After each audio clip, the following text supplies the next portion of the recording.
I'm going to cut this bag out. I found this photograph on the internet, and like most things, it's saved as a JPEG, which means this white area is not clear. It is saved as a solid white rectangle. So if I was to import this into InDesign or something, I might have this very clunky white frame around the whole thing.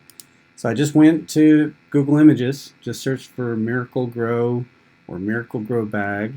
I found these things. One thing you have to be careful of, though, is if you come on over, let's see, I think it's maybe this one that I originally clicked. If you were to be at this view and just right click on this or control click on a Mac, whichever bag this was that I picked, we'll just assume that it was this one, and you go to save the image as, it saves just the thumbnail.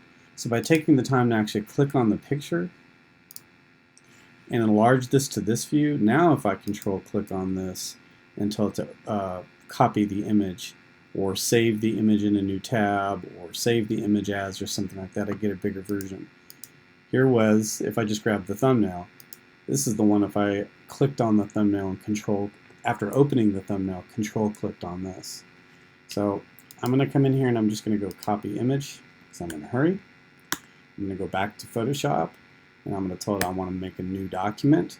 And it is going to go ahead and set the size of the document to be exactly what you copied from the internet. So it's 1,000 pixels by 1,000 pixels. Okay, great. Click Create.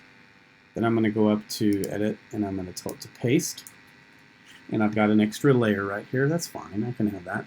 And now it's all ready to go, and it's much bigger than even what I need to end up having. So one thing I'm going to do is I'm going to go up to Image, and I'm going to pull down the image size. This bag is over 1 foot tall by 1 foot tall at very low res.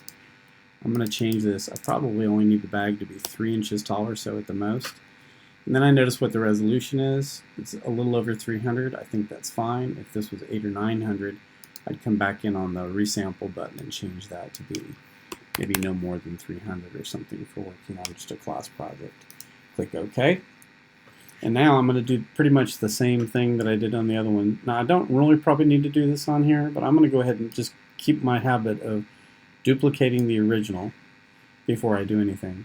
I'm going to go get the Quick Selection tool. Again, that's in the group of tools 4 down.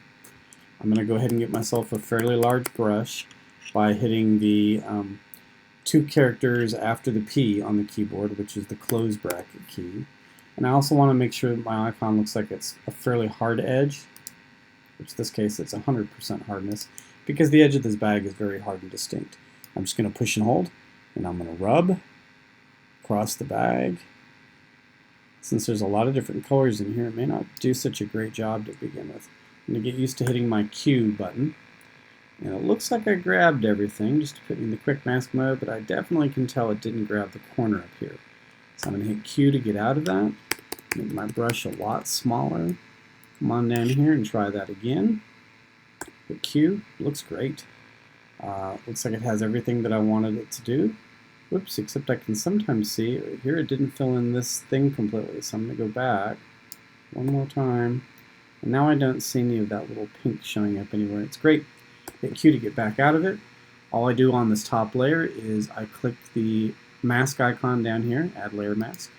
I'm going to turn the eyeballs off on these other 2 layers. No reason for me to throw them away right now. It looks great to me. I could come in and I could blur the edge or something like that later if I thought that it was too hard. I could add a shadow or a glow here in Photoshop. Sometimes there's a benefit of doing that here.